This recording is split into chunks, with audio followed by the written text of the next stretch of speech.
Welcome into the San Francisco 49ers Report. Chase Sr. hanging out here with you. Hope everybody out there is having a great Friday in the lead up to your weekend. And coming up here on the show, let's do some Niners draft talk. San Francisco, for the last couple of weeks, officially ousted from playoff contention. And so I've really started to shift my focus toward what the Niners can do this offseason. Draft, free agency, their own roster to get back on track in 2025. So I want to look at several prospects who have been and are playing in the college football playoff, and one player who isn't in the CFP but was a part of a really impressive win for Michigan over Alabama, who's caught my attention and helped to lead his program to a national championship last year in the college football playoff. Before we do that, do you want some more Niners draft coverage? If you do, type me. Let me know down in the comments section, but also subscribe to the channel. This is your offseason home and year-long home for Niners coverage right here on YouTube. Niners draft needs. I know you're going to look at this list, and I'm going to talk about it, and you're going to say, Chase, what are you saying? They have needs at every position on their roster? No, not necessarily, but they could use players at all of these positions and probably a little bit more as they tinker with this team. The biggest needs for me are the top two lines here. Left guard, center, right tackle, edge, and defensive tackle. By far and away, the biggest needs on this football team.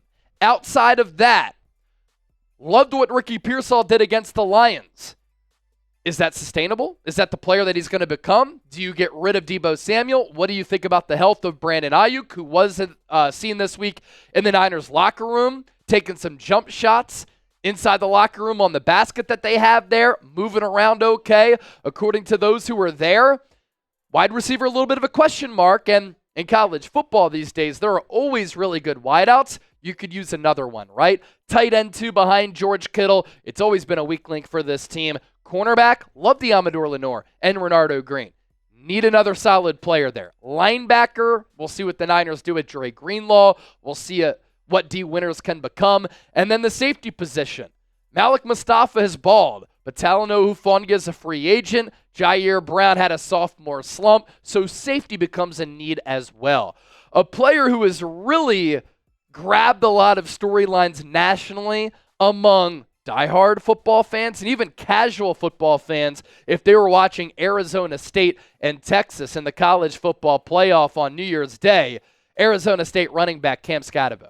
He is a football player and a dog, and he's a Niner fan. He grew up in Northern California, just outside of Sacramento. He attended Rio Linda High School as well as Sacramento State. And the way that he played against Texas was so impressive. He literally did it all. Runs with physicality, runs with some surprising speed, good balance, good power with his lower half and upper body. He can just throw defenders to the side, has good vision, and is just a straight-up bulldog and a football player. 30 carries and 143 yards against Texas. We're talking about a Texas team that is loaded with NFL cats on the defensive side of the ball. 4.8 yards per carry, 2 rushing touchdowns, one of which really got that game close as he kept his feet churning to find the end zone. He also threw a pass for 42 yards and a touchdown. We're not done. He had 8 catches for 99 yards, 12.4 yards per catch. And he almost single-handedly lifted Arizona State to a massive upset over Texas. And if you watch that game, you know about the helmet-to-helmet that wasn't called, that could have given Arizona State the victory. Either way, I didn't think that game was going to be close. It was close because of Cam Skattebo. And stop at the Christian McCaffrey comparisons, by the way. He runs like a bull, does Cam. He's 215 pounds. Looks even bigger than that. Christian McCaffrey coming out of Stanford was faster and lighter at 202, more finesse, whereas Skattebo is more power. And what really impresses me is the low center of gravity and the balance. I mean, he could take a hit on his lower half. He's fine. He stays up. He maintains that balance, and in that way, reminds me a little bit of Mike Allstott. Probably quicker than Mike Allstott, not as bigger, but the lower half looks like Mike Allstott. Another white running back who he's going to draw comparisons to is Peyton Hillis. who went to Arkansas, was on the Madden cover, solid NFL career with the Cleveland Browns, but really just okay. His numbers here in 2024, 293 carries, more than 1,700 yards, 21 touchdowns, 5.8 yards per carry.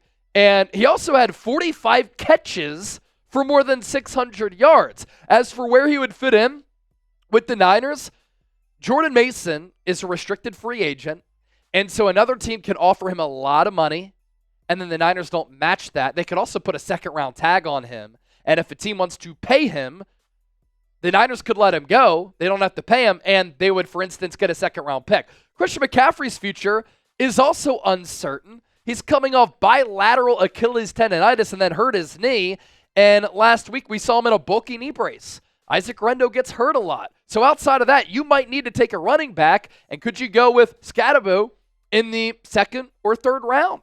He could be a running back, fullback type. You could also move on from Kyle Juszczyk in that scenario to save a few $1 million and an overall weapon for Kyle Shanahan. Reminds me of Mike Allstott more so than Christian McCaffrey.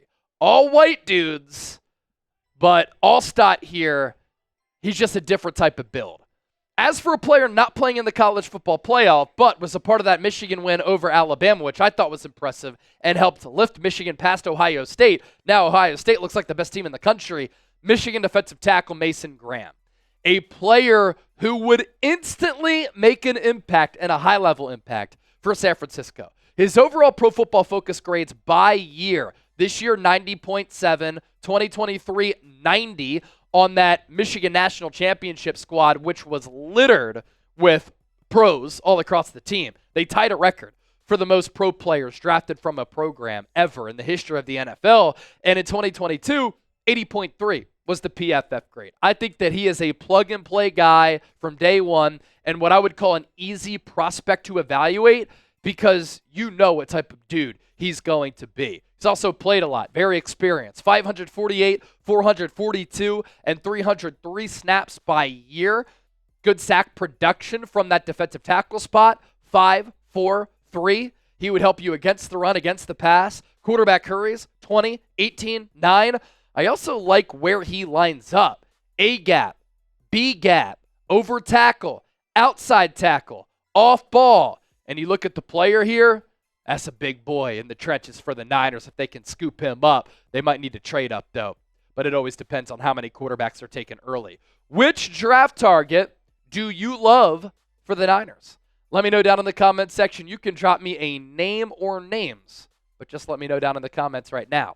Our sponsor for today's show, our great friends at PrizePicks, the best place to get real money sports action with over 10 million members and billions of dollars in awarded winnings.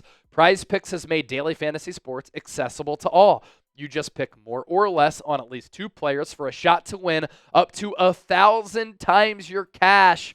Run your game all season long on PrizePicks. It's playoff time. It's now or never. Don't miss out on the last few weeks of football action with PrizePicks, the best place to win cash while watching the playoffs.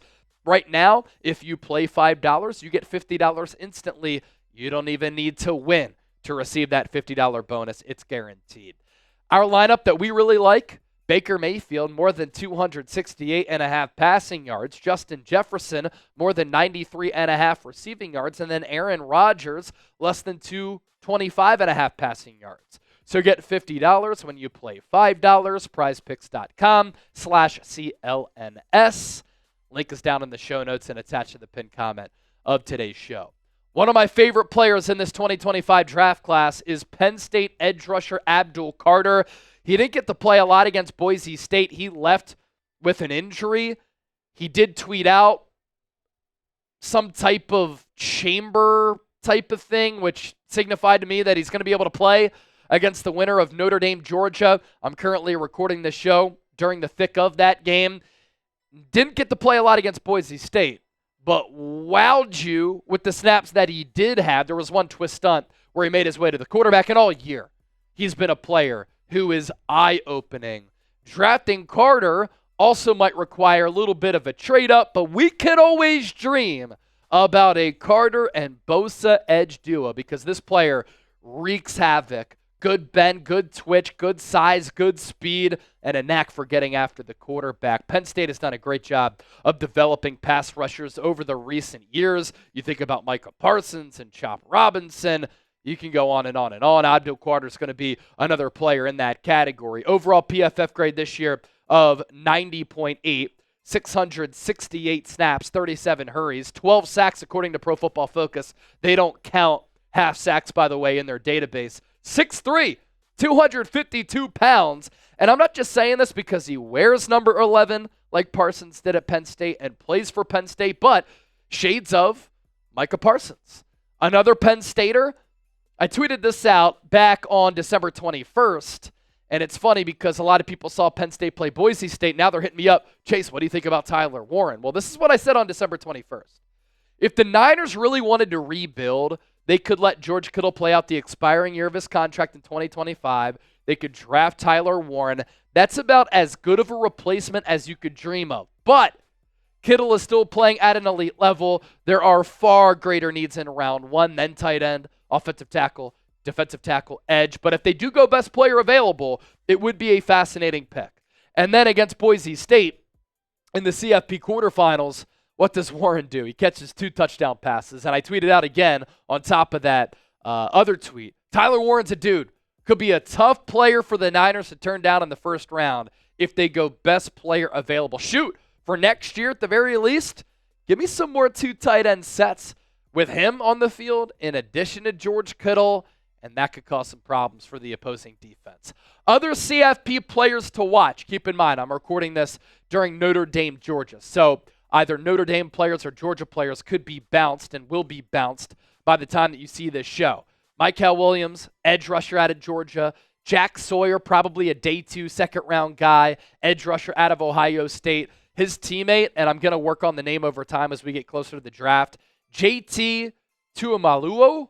I don't know if I did that right, but Chip kind of gave me a half nod. I'll take it. Kelvin Banks, offensive tackle for Texas. Josh Simmons, offensive tackle for Ohio State. Both Banks and, as we flip the page, Cameron Williams, a little bit banged up right now. So we'll see what their status is in the next round of the CFP. Donovan Jackson, the other Ohio State offensive tackle. I love both Penn State running backs, and this running back draft class is hella deep. Nicholas Singleton and Kaytron Allen. I think that you could get these players day 2, day 3, and they can end up being better than a lot of the running backs taken on day 1 and day 2. They're terrific. Seth McLaughlin is the Ohio State center. Jake Majors is the Texas center. We're going to see Ohio State and Texas play. It's going to be a great game. Jalon Walker, another edge linebacker for Georgia. Emeka Ebuka, wide receiver for Ohio State. And then Benjamin Morrison, a really good cornerback for Notre Dame. So if you want to do some draft talk with me, you want to hit me up, you got a question, or you just want more Niners content in general, in addition to what you find here on YouTube, find me on X, find me on Instagram at Chase_Senior.